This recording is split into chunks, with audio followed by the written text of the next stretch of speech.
Mr. Garlock, how are you? You know, it is week 10, the last week of the regular season. I don't know how I feel, man. Like, this thing has gone so fast. I know. We got a lot of stuff going on. I don't know. All right, so I got a quick question, a little bit of details for our listeners. I know some people are getting into this.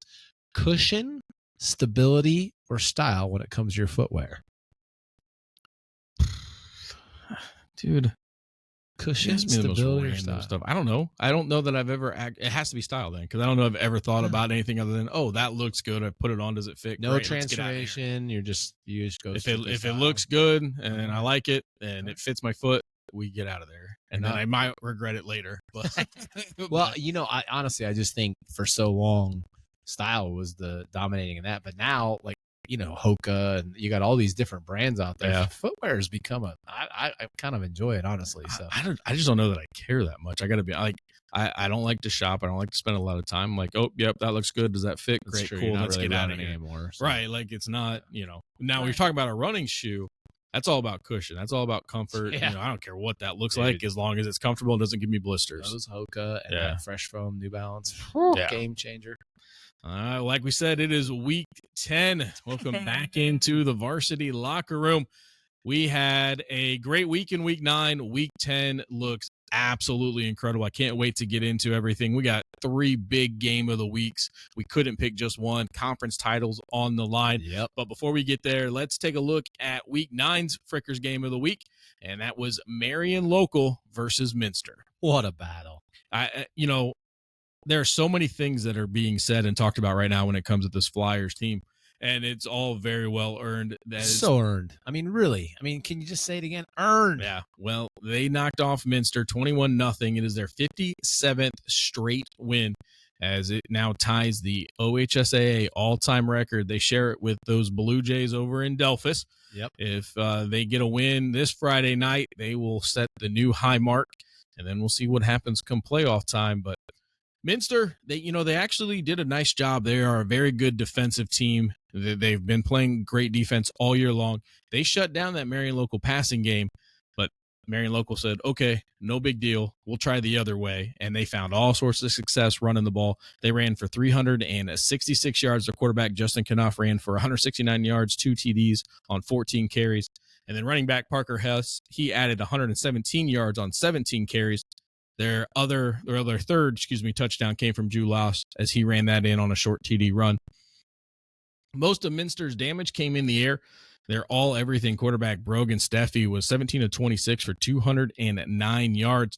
The problem was, he's a dual quarterback, and he could not run the ball. Marion Local absolutely shut them down. Running back Connor Schmeezing caught 5 passes for 60 yards and then had a game-high 44 yards on 9 carries. I was reading the article about this one, and I thought this was really interesting. Minster had success at times, and they actually did move the ball and got into scoring position a couple of different times, got into the red zone against Marion Local, but couldn't finish it off. You said 9 times? So not in this game. They were in the red zone a couple of times, but Minster's coach was really lamenting missed opportunities. And he said that, we've played Marion Local 3 times over the last 2 seasons. In those 3 games, we have been in the red zone 9 different times, and we've only came away with points twice. Stingy. He goes, you cannot do that against this Flyers team. We have to finish these drives. And that's a great talking point. It's a great learning lesson, because there's a chance these 2 teams meet each other again come playoffs. Yep, that's correct. So another great win by Marion Local. They have won 57 in a row. They can continue to dominate. We're going to get into a little bit more of that defensive domination here very shortly as we move into our game of the week. And this week, it's not just game of the week, it's plural. Games of the week. We decided to go with 3 of them. Our games of the week are brought to you by Frickers of Lima. We're now for the fall season. Stop by and get select appetizers half price after 9 p.m. Perfect for after a ball game, practice, or to end a long work day. And Matt, we kind of been talking about this for a couple of weeks. You saw the week 10 schedule, how things could be lining up. We have 3 winner-take-all conference matchups, and that's who we went with for our game of the week. It's Bluffton Columbus Grove, Coldwater Marion Local, and Toledo Start Lima Senior. Well, let's lead it off here with Bluffton and Grove. This is going to be their 55th time playing since 1972. Remember, they do hold, that is, Grove holds a slim lead, 28-26 overall. including the playoffs, Bluffton has lost 7 straight to the Bulldogs. Let me just tell you that one more time. 7 straight. Yeah, it's incredible. I mean, Columbus Grove, the run that they've been on, you mentioned that all-time series stat, right? 28-26. Well, that means before this little run, Bluffton had that lead, and Columbus Grove 7 straight against the Pirates. And a rivalry like that makes it even that much more impressive. Can you imagine the coaches for this one?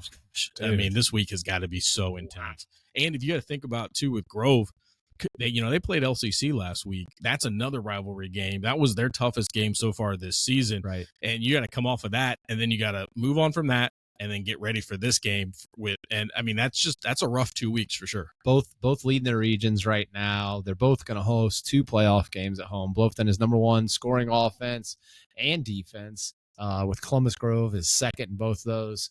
Both teams are averaging over 40 points. Bluffton defense has only given up 6 points a game. Columbus Grove 11. Barraza, Stackhouse, Geesey. Yep, nailed it. I like it. Yeah. All right. I mean, this is a big game.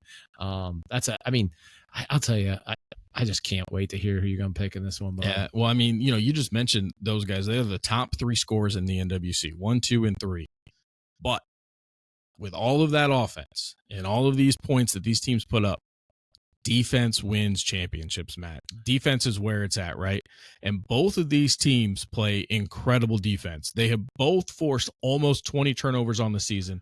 The biggest difference here is Bluffton has only had 4 turnovers of their own. Columbus Grove has over 11. I really do think this one's going to come down who protects the ball the best. And I just want you to know, when I asked you that, I want you to wait, because this is going to be a pick for you later. So you don't really need to tell us. For you fans that are listening, you can pick later. Cheater. Yeah. I thought about doing the exact same thing to you, but I was like, I'll be nice this week. And you went and backdoored me on it. All right. That's right. So we'll talk about our predictions for that one. Well, I'll tell you what. You give me your prediction. I'll give you my official one later. Oh, man. I don't want you to have unbelievable. I've watched more NWCC than you have. That one I'm saving. I'm losing. I do think, though, that one, I mean, there's so much history. There's so much rivalry there. Everybody knows last year, Week 10 also came down between 2 undefeated teams, these 2 guys. Yep. Columbus Grove came out on the better end of that one. Bluffton knows that. 100%. And there's also a chance, just like Marion Local Minster, there's a chance these 2 see each other again in the playoffs. Oh, there's not? Oh, you're right. I'm sorry. They're Bluffton 6, aren't they? Yep. Yeah. So this is it. This is it for them for this season. And even though they both know that they're set in the playoffs and where they're going to go and hosting games and all those things, all they care about is walking away with that conference title this year. And this one is going to be a physical, fast-paced game. I'm super excited to see how this one plays out. So, all right, moving on to our second game of the week.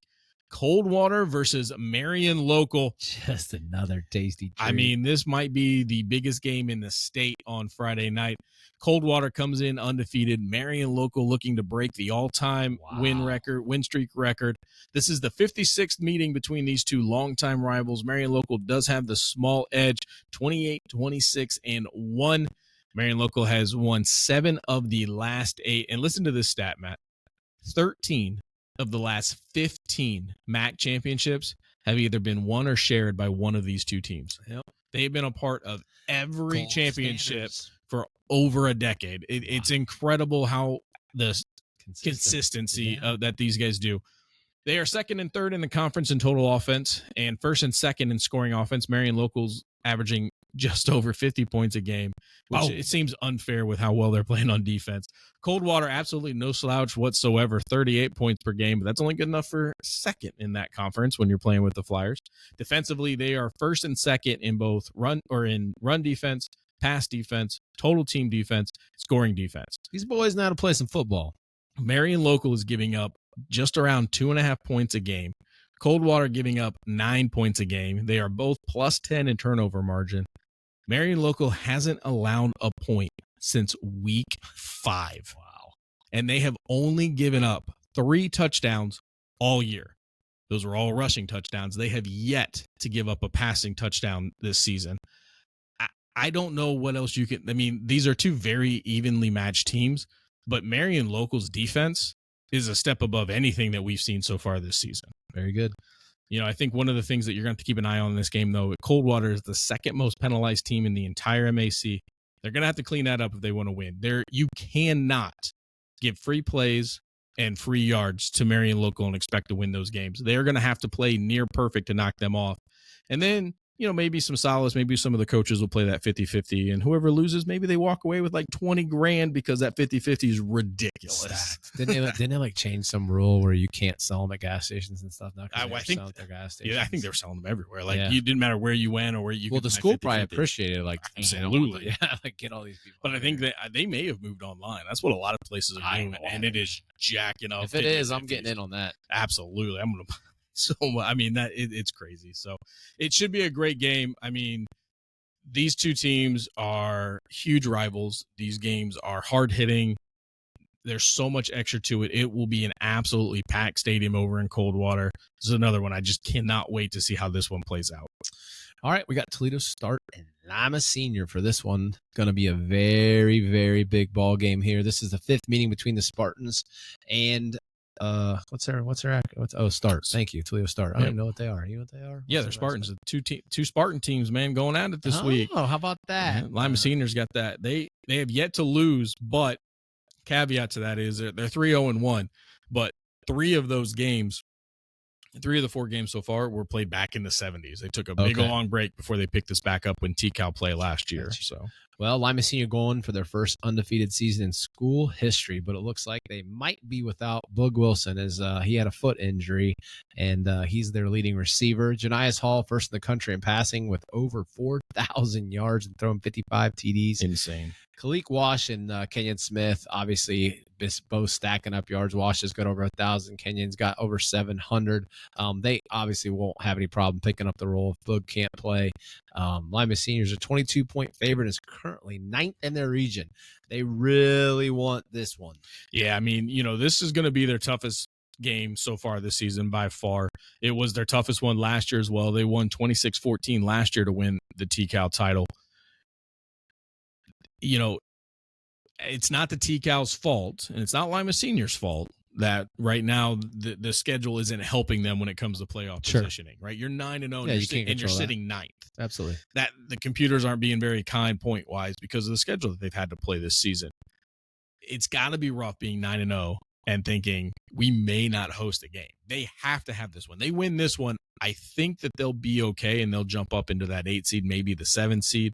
But they got to win this one. Got to secure that home one. Yep. Definitely a huge game for them, and a chance to be back-to-back conference champs, man. Maybe they'll try to sneak in an onside kick or something. They may do one or two. Okay, yeah. So another one that'll be decided. Toledo comes in undefeated in the TCAL. Lima Senior obviously the same. A big matchup, conference championship on the line.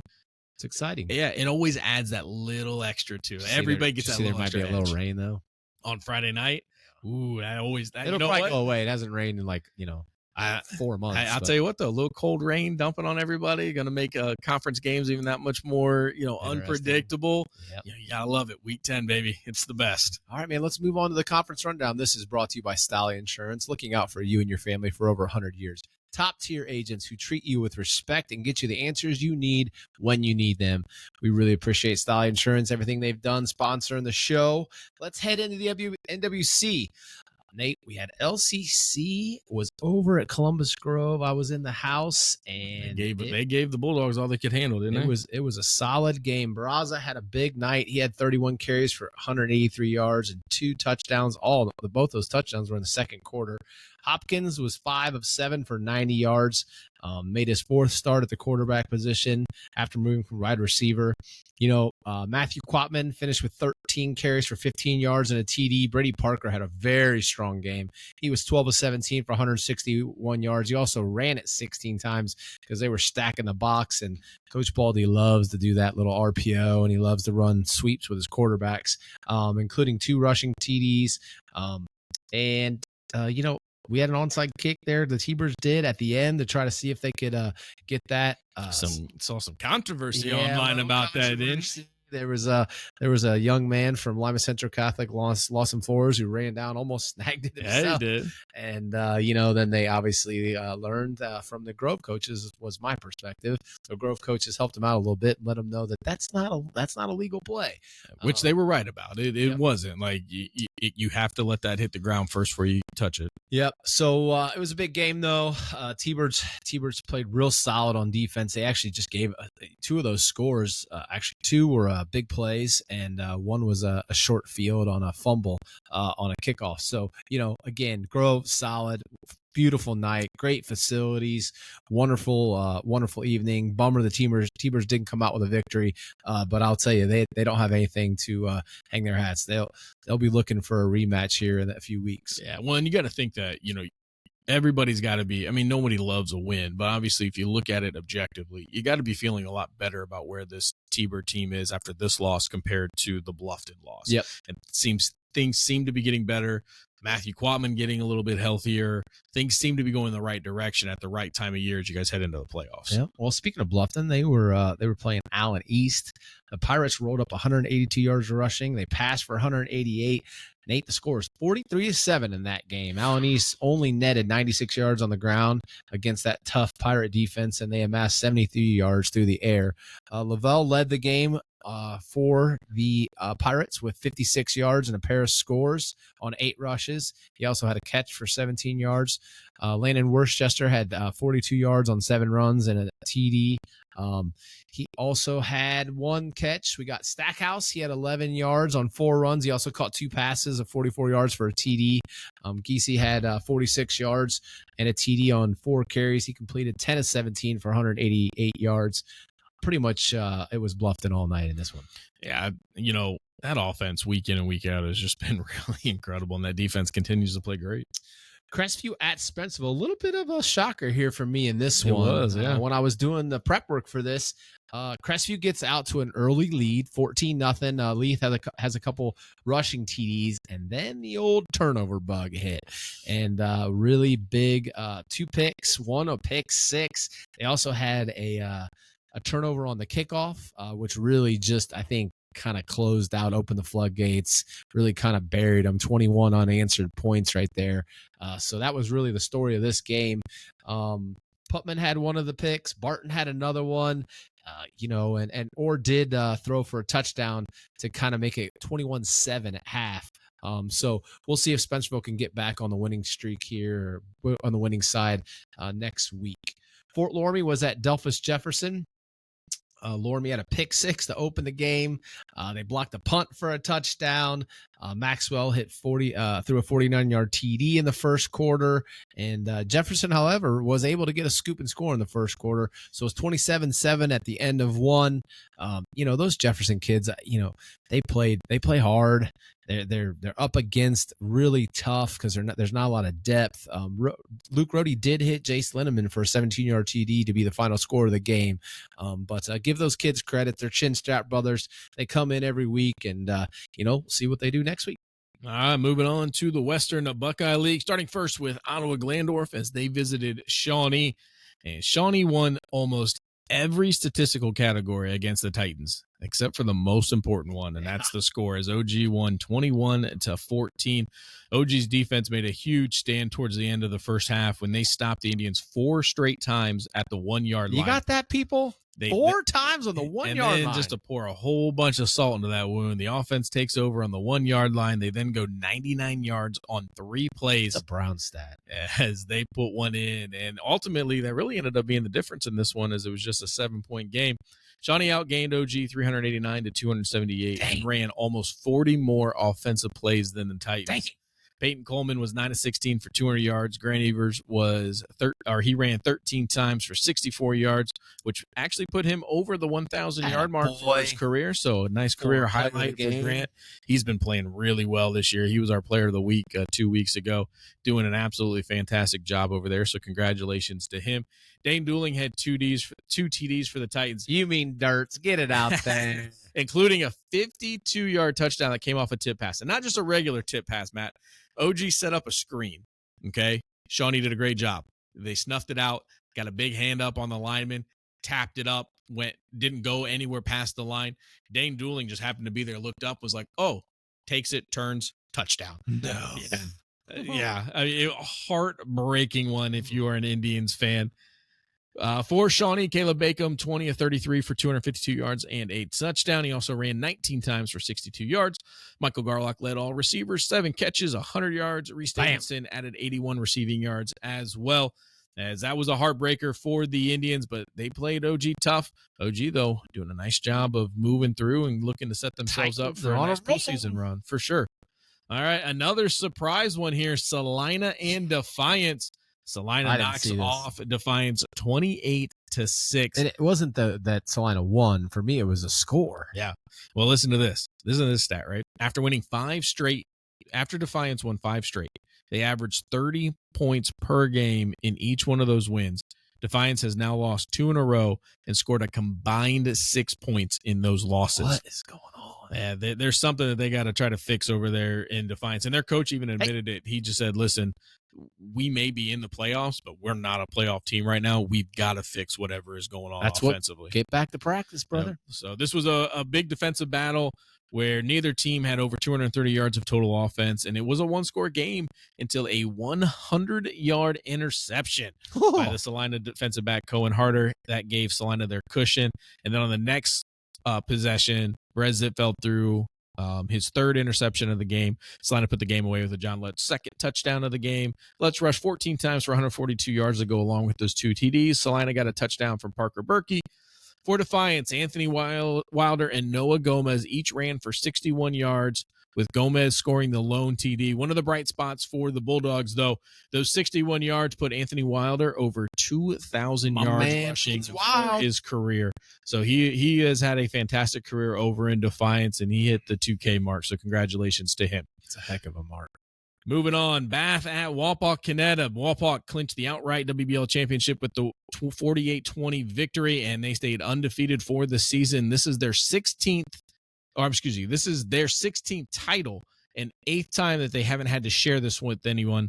This is the 6th straight year that they won at least a share of the WBL. So hopefully everybody followed all of that I just said right there. Sounds like either way, good. Wapak wins an awful lot, right? Yeah. Outside of the COVID year in 2020 where they didn't issue a conference championship. Okay. Wapak has either won or shared it for 6 straight seasons. They're rolling. Yep. They continue that tradition of excellence. Moyer. Listen to this, man. Caleb Moyer. He continued to show why he's one of the, if not the best quarterback in the entire area. 14 of 16, 193 yards, 2 TDs. Yeah, not a bad game, right? Pretty efficient. Only 2 incompletions. He then led the team in rushing, 138 yards on 11 carries, 5 touchdowns. The kid finished the game with 7 TDs.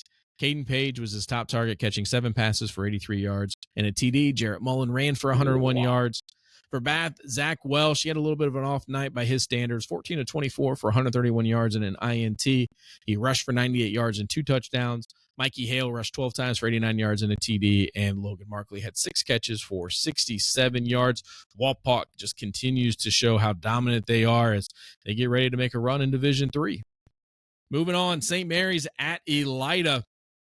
St. Mary's lit up the scoreboard for a second straight week and are playing the best they have all year. Dominic Osborne, he rushed 16 times for 174 yards and 5 touchdowns. Colton Mayberry had 18 rushes, 125 yards and a touchdown. Caleb Schmidt, he ran 7 times for 100 yards. St. Mary's even decided to do something a little different. They threw the ball. And Jacob Kessler had a 22-yard TD to reception. They threw it twice. They were 2 for 2. 2 for 2. Yeah, I mean, it's such a I can tell you this much. A couple of weeks ago, Shawnee played St. Mary's, and obviously I was at that game. St. Mary's did the same thing. They threw a touchdown pass. It is so deflating because you know what St. Mary's is going to do. Run. And they're like, now we're going to throw it. You're just like, you got to be kidding me. But St. Mary's comes away with a huge victory, 52-31. Elida, they got some things going on offense. You got to give them credit. They tried. They continue to fight. Right now, I think it's just consistency that the Bulldogs are looking for. Some weeks that offense looks like it can be prolific, and then some weeks it goes away completely. How about this one? Yep, the final game in the Western Buckeye League was the best game of the week in the conference. Kenton and Van Wert. Van Wert scored 2 touchdowns in the final 5 minutes to win their 3rd in a row. as they knocked off Kenton 45-44. They have now won 3 straight after a 5-game losing streak. Van Wertsbursten Wise was 20 of 35 for 249 yards and 2 touchdowns. He also threw an interception. He carried it 26 times for 133 yards and 3 TDs. Xavier Kelly, the freshman, 13 carries for 87 yards and a touchdown, along with 2 catches and 56 yards and a TD. Kenton lost their 5th one-score game of the season. There's no team that has had more brutal losses than the Kenton Wildcats. It's been a theme. Corbin Defense, Johnson was 25 of 41 for 382 yards and 4 touchdowns and an INT. He carried it 17 times for 66 yards. Zane Perkins had himself a game as the senior had 11 catches for 239 yards and a touchdown.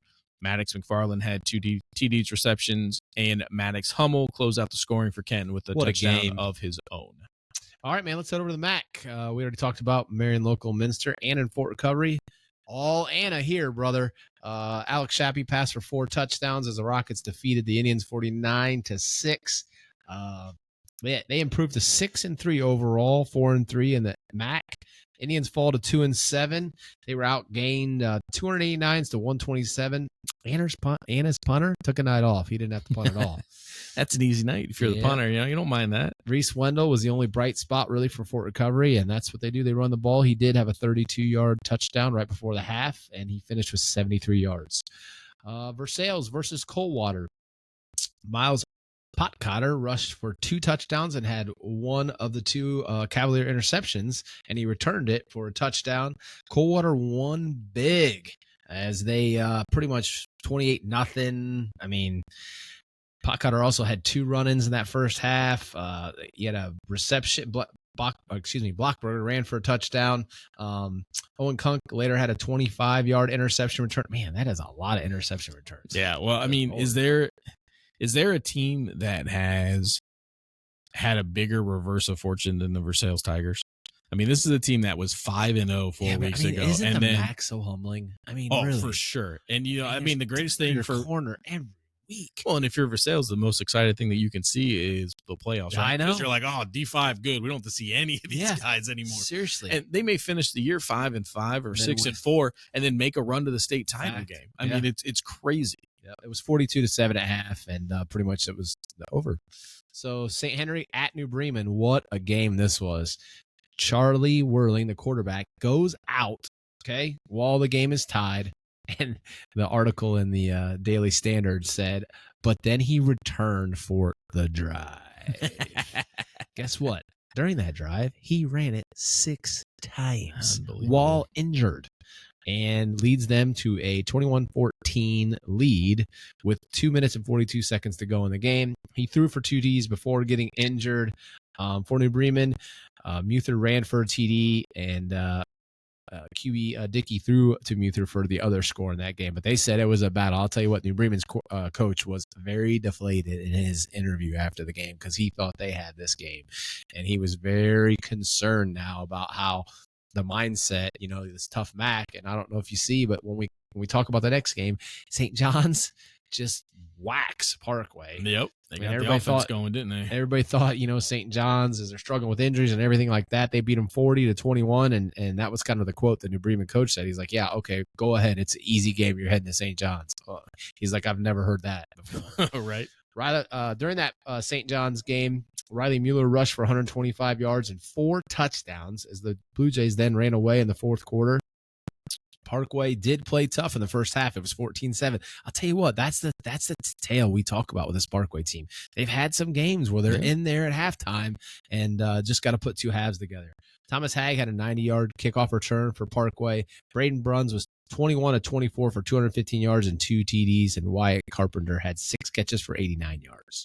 All right, moving on. NWCC, Perry and Elgin. Not a lot of stats I could find out there, but Elgin comes away with the victory, 30-13. Same thing for Waynesfield and Ridgedale. It was a little rough week for me in the NWCC. Couldn't find a whole lot out there. Everybody's getting tired. It's the end of the year. Yeah, man. Waynesfield, though, they come away with another victory. Big win. They win 33-6. Game of the week in the NWCC, Upper Scioto Valley at Hardin Northern. Maddox Underwood had TD runs of 52, 74, and 81 en route to 301 rushing yards, along with those 3 touchdowns. Ryan Roberts chipped in 106 yards on 13 carries, and USV clinched a share of the NWCC title. As for Hardin Northern, Norland Hobson, he had another good game. A little bit of a light game for his standards, as he just had 126 yards on 26 carries. Xander Wilson scored the lone Polar Bear touchdown as USV wins 38-10. North Baltimore and Crestline. North Baltimore wins 36-13. And Corey Rawson and Ridgemont. The Gophers scored a touchdown in the third quarter and made it stand up as they kept their hopes alive for a share of the conference title, as they only won 6-3, which was a really big shock. Ridgemont's had a good year, only 1 loss in the conference. Corey Rawson struggling. And Corey Rawson was leading 3-0 for a while before that third quarter touchdown. So the Gophers, though, they get it done, and they at least give themselves a chance going into Week 10. Cool. So we talked about Lima Senior as they took on Scott this last week. Boog Wilson set the school record for most touchdown receptions in a season, as I immediately, I think, messed up my stuff. Hold on a second. There it is.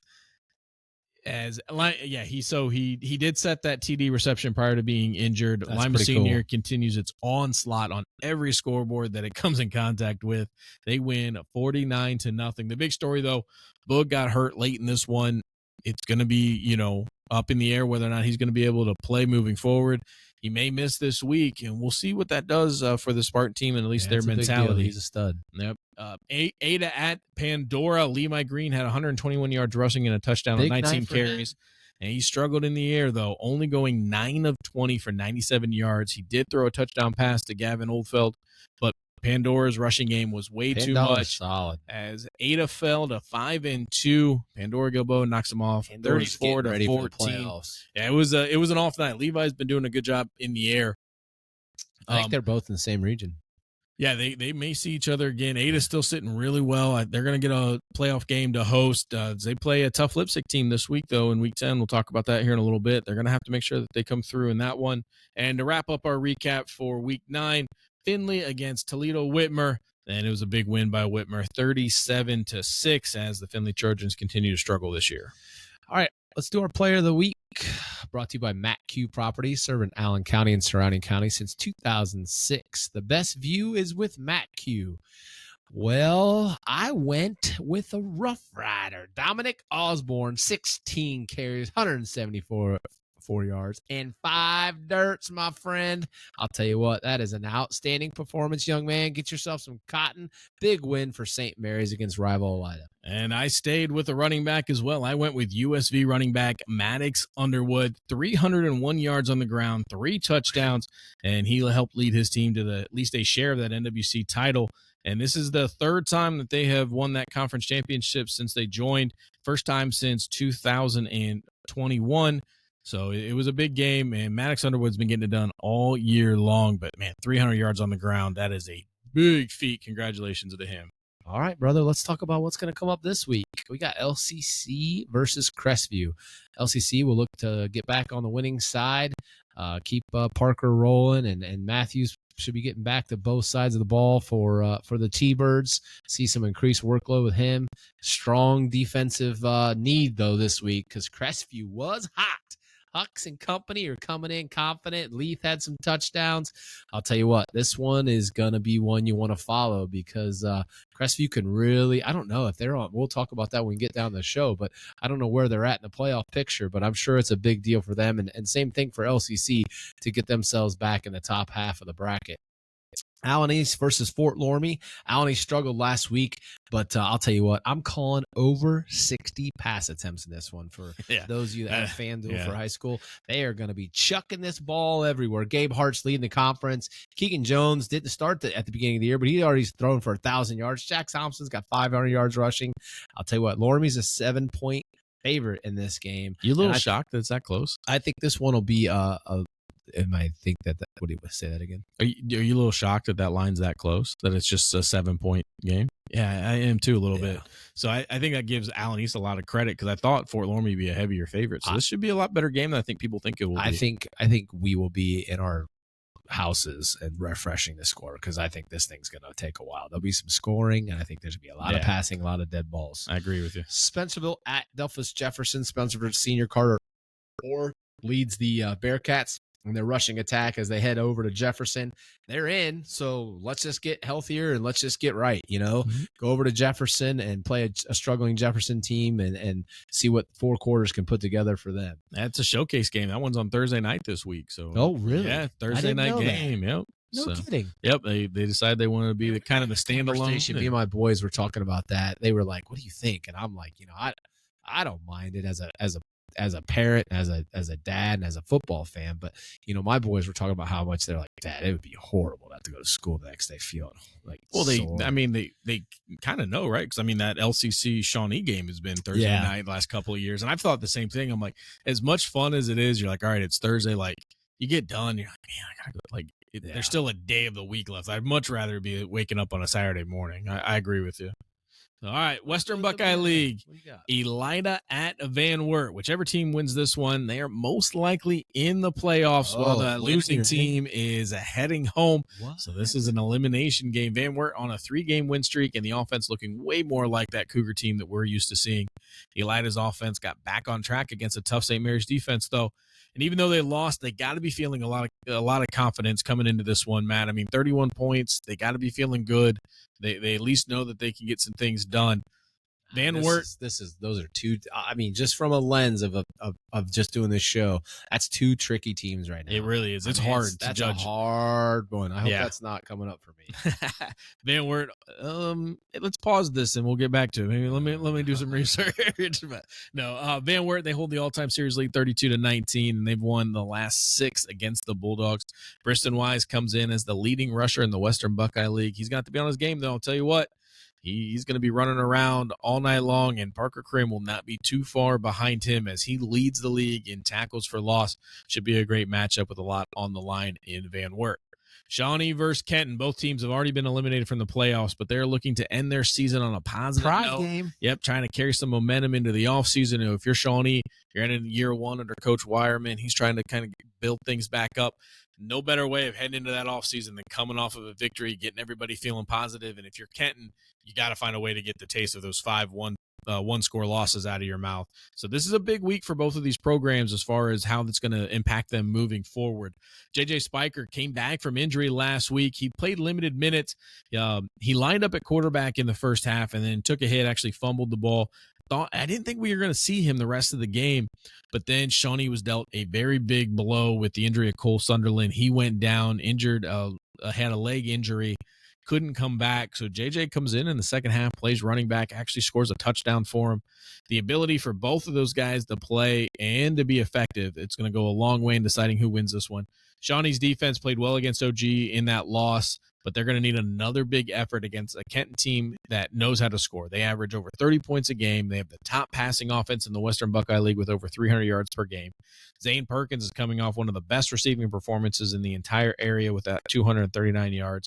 And he'll match up against an Indian secondary that, quite frankly, has struggled for most of the season. They're searching for answers back there. Could be a rough week for them. They're going to have to play very sound defense. Shawnee does have recent history going their way, though. They've won 2 of the last 3 against the Wildcats, and we'll see if they can keep that rolling this week. St. Mary's at Bath. Bath has not defeated St. Mary's since 2015. They're going to have to lean on their run defense really hard this week. That run defense ranked 6th in the league, getting up 158 yards per game. If they want to snap this losing streak, they're going to have to come up big and really try to shut down that 300 monster of the Rough Riders. Both teams have already clinched a playoff berth, but they are trying to secure a home game. So the victory is going to go a long way for both of these teams. Still a lot on the line. Defiance in Ottawa Glandorf. Defiance searching for answers. They've been shut out. They were shut out 2 weeks ago. Only 6 points last week. The task gets absolutely no easier this week as they take on one of the best defenses in the entire conference. OG only giving up 113 yards in the rushing game, which has been the strength of this Bulldog team. Brett Zipfeld had a rough game last week, throwing 3 interceptions. They're going to need him to step up, though. Short memory, young man. Yep, he's going to have to come up and start slinging that ball around to try to take some pressure off Anthony Wilder and Noah Gomez. If they can do that, then they're going to be okay. But I can tell you, this OG defense is for real, and they can give Defiance some problems. Finally, Salina versus Walpock. Walpock is looking to secure an undefeated season and lock themselves into one of those coveted top 4 playoff spots. That way they can ensure they get those 2 home playoff games. They are 25-point favorites in this one and playing better and better every single week. Salina will have to find a way to disrupt Caleb Moyer, who's coming off a 7 TD performance. Salina does have a very good pass defense. They rank 3rd in the WBL, only giving up 125 yards per game, and they're going to need to flex all of that muscle to try to slow down Walbach, who right now is just the cream of the crop in the Western Buckeye League. Let's head over to the MAC. We talked about Marion Local at Coldwater. We also have Anna versus Parkway. Shappy and those seniors look to finish at home. Big favorites here. Look at that. That's another one they're going to be throwing the ball all over. We know Parkway likes to throw also. So limit the turnovers and see what will happen. Versailles at St. Henry. Big question mark with Whirling as a quarterback. What's going to happen there? Versailles lost 4 in a row. Got to get back on the winning side and then get yourself into the playoffs. But like we talked about, they're not have to worry about playing the MAC anymore after this week. Yeah, best outlook they could have. New Bremen, we talked about at St. John's, are predicted to win by 11, but not so fast. St. John's pulled off a nice victory, and they've got those young kids playing hard, and we'll see if they can improve their chances. St. John's looks like if they lose, they're out. And, this is another one that I'm shocked that it's such a close prediction as far as points. Like, just 11. With the way St. John's been playing. New Bremen doesn't put a lot of points up. That's got to be why, right? Yeah, because it seems like this one should be a bigger spread. Yep. And then you got Brogan Steffi and Minster. Fort Recovery's coming to town. This is a big spread.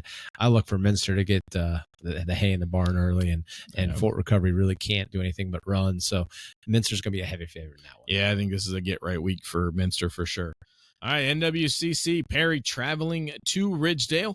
Waynesville Goshen, they're going to go to Ridgemont. Ridgemont sits just 1 game back at USV. If the Rams do slip up against the Gophers, against North Baltimore, the Gophers could find themselves with a share of the conference title, but they're going to have to get a win against a tough Waynesville Goshen team who's really turned things around. Yep. Yeah, they had back-to-back losses earlier this year, but things have gotten on a much better track for them. Coach. This is their 54th meeting between the two. The Tigers holding a 36-17 edge in the series, and Ridgemont has not beaten the Tigers since 2016. USV versus North Baltimore. North Baltimore struggling this year. This should be all USV. With a win, they're going to get the outright title for the first time since 2001. These two teams have only played twice, with the Rams winning both of those matchups by a combined 98-28. So you would think USV is going to be able to come in here, handle their business, and get an outright conference championship. And then Hard Northern at Elgin. Hard Northern can move into the top 8 and host a playoff game with a victory. Hard Northern will look to get momentum back on their side. That was a tough one they took on the chin against USV. They're going to try to see if they can't get things righted. The all-time series between these two are all tied up, but Hard Northern has won 3 of the last 4 in this series. And then to round out the Northwest Central Conference, Corey Rawson is going to travel over to Gibsonburg and see if they can't finish off the season on a positive note. Hey, with our other ones, we got Ada versus Lipsick. Ada only has a victory against Lipsick one time. Yep, all the way back in 2010. Yeah. They have lost 3 straight to the Vikings. Levi Green will look to end his year with a W and ensure his team gets a home playoff game. Finley at Northview. Finley's in, but that Division I structure they're in. Yep, but they're playing a Northview team where, like you said, this is a get right game for them. Get some stuff on film and get themselves ready for the playoffs. All right, time to move on to our picks of the week. It is brought to you by HP Enterprise. HP Enterprise is your go-to source for residential rentals. HP Enterprise understands the perfect home is about more than 4 walls and a roof. It's about discovering a place you truly feel at home. Last week, how'd we do, buddy? How'd we do?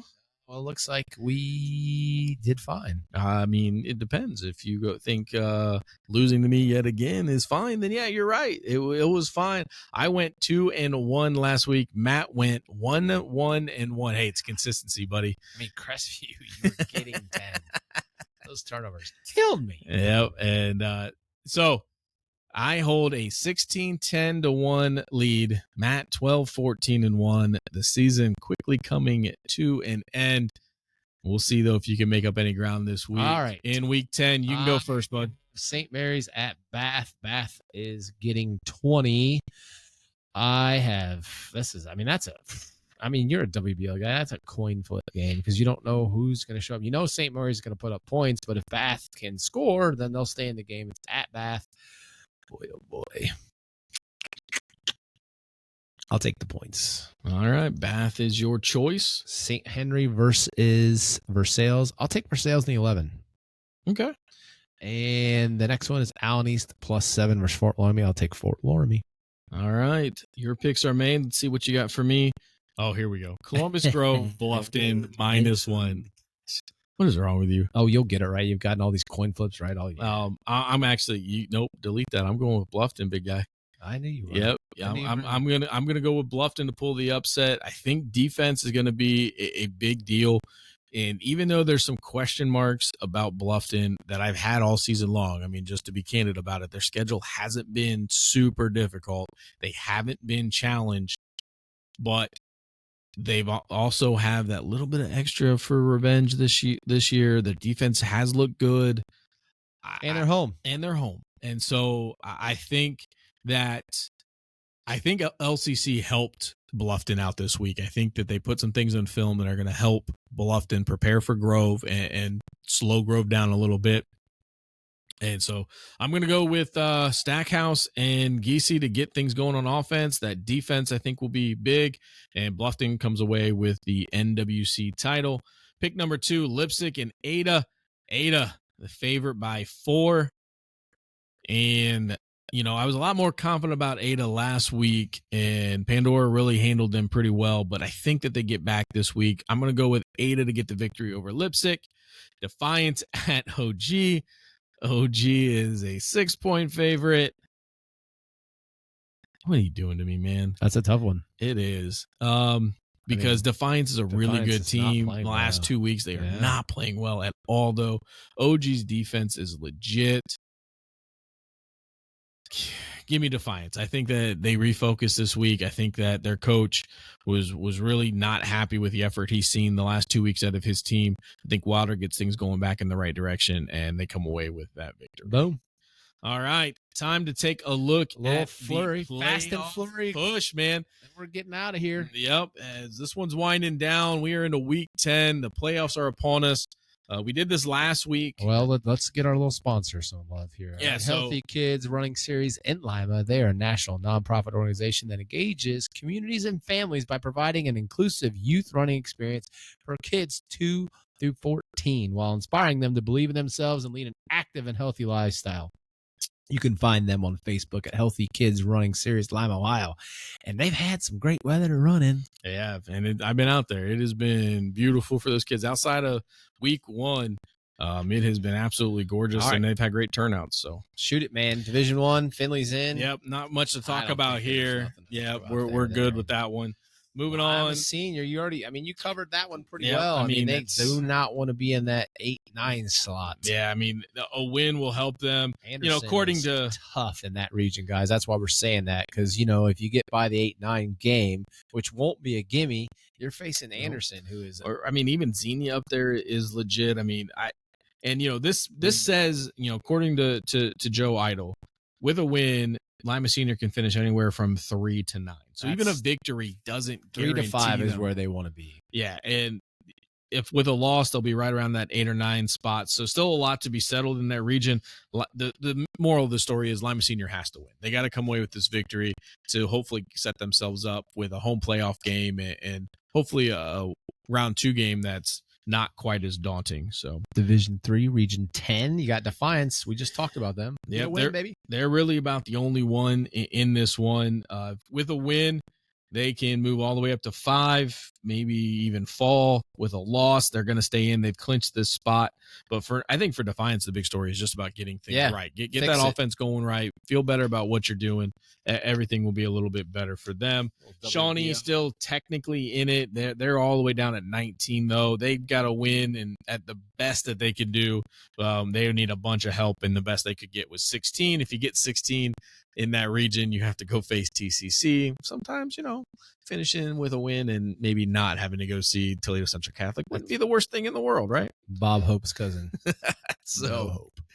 All right, Division 3, Region 12. We got the Western Buckeye League region at this point. Yeah. Walpock sitting at 3, St. Mary's at 8. They're in line for those home playoff games. Salina there at 10. They are not in yet, but they do control their own destiny.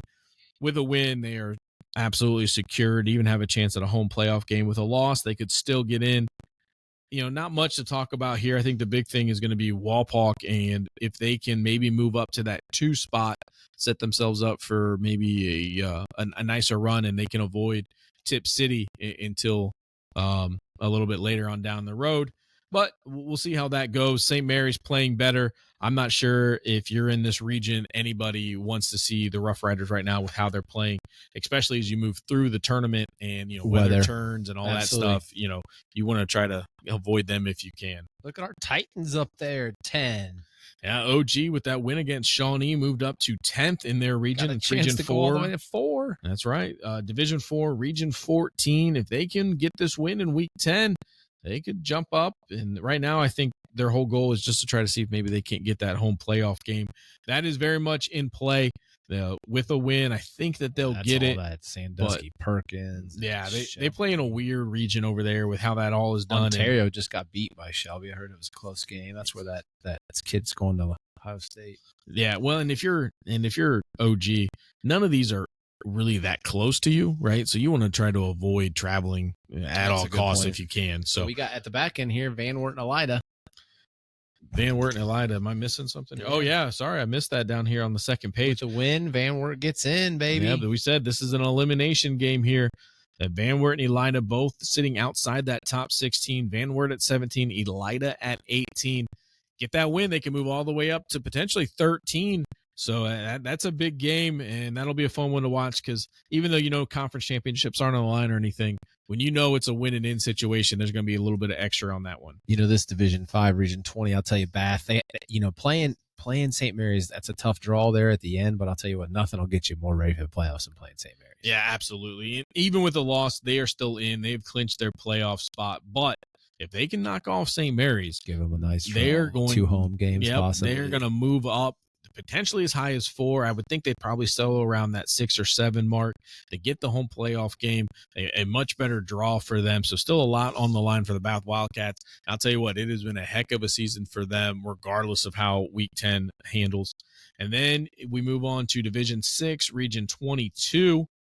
Got Bluffton and Spencerville in here. We talked about Spencerville's been locked in the whole time. They're not really going to move that much no matter what happens. They're in and they're going to hang right around that 8 to 9, 10 region. That's what I think. Maybe with the loss, they'll drop a little bit depending on how the other teams that they beat. Yeah, I mean, they're in that control your own destiny part of this playoff stuff. When they win and you're in, no problems. You lose, you're probably still in when you're sitting at 10, but you'd hate to have to rely on other people and what can happen on a Friday night. So Spencerville's easiest path. They just go out and get that victory against Delphus Jefferson on Thursday night and get ready for the playoffs game.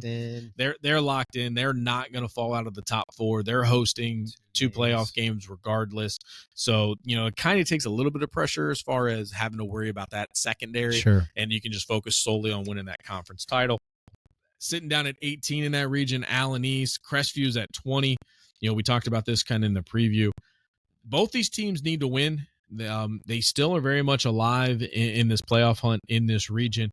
Allen East, if they win, can get all the way up to 10. Even with a loss, they're projected they could potentially make their way up to 13.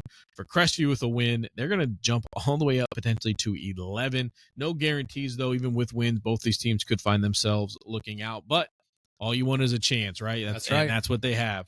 So, and then Division 6, Region 24, Coldwater, Anna sitting 1 and 2. Coldwater has already clinched the number 1 seed regardless of what happens against Marion Local. Anna, they are in the top 8 and will host a playoff game no matter what. I'd imagine, though, I think, they're going to get the win this week. They'll stay at number 2. And Perry's got a chance. Perry's still in right now, man. They are sitting at 16th. With a win, they could jump potentially all the way to 8th. They'll need some help in order to make that happen, but right now they just got to focus on getting that victory in Week 10. Division 7, Region 26, Columbus Grove win. Yep, they are 1, and they've clinched that 1 seed regardless. USV sitting at 2. They've clinched a top 8 finish. Ada sitting at 6. Hardin Northern at 9, LCC at 10, St. John's at 15. They got a chance. They all are right there. They have a chance. I think LCC, Hardin Northern, Ada, they've all clinched their playoff spot. They're in no matter what. St. John's controls their own destiny. They can still get in even with a loss. So a lot can happen and a lot of movement, but it's a lot more about kind of the jockeying for seeding at this point more than anything. Corey Rawson and Delphus Jefferson are in that region, but they both have been mathematically eliminated, and there won't be any playoffs, unfortunately, for those teams. And finally, Division 7, Region 28. So many teams. This is the max home. Yep. Number 1, Marion Local. Number 2, Minster. Number 6, Ridgemont. Number 7, Waynesfield. 8, New Bremen. 10, St. Henry. 12, Fort Loramie.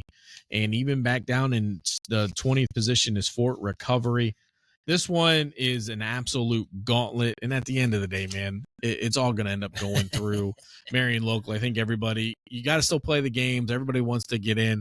But ultimately, I think everybody's looking ahead for that Marion Local Minster rematch. I know I am. I hope we get to see that yet again. The playoffs, buddy, right around the corner. What a week. Week 10 is finally here. I can't wait to sit here with you next week as we are looking at week 1 of the playoffs. We get a chance to talk about who could potentially make a run, who were the surprises, who got left out. There's so many things still left to be undecided, and the second season is coming up on us here real quick, man. Yep. I can't wait for it. It's been a ball. And we'll have a little bit of changes. You know, you and I have already talked. You know, it won't necessarily look the same to everybody, but we're going to cover all the playoff games. We're going to look at everything. Are we going to tease? Like, we got a little we do. We got fans too. We do. We got some big news coming up when it comes to next week. You're going to bonus episode. And you're going to get some big news coming up for the hardwood. So make sure you don't want to miss that.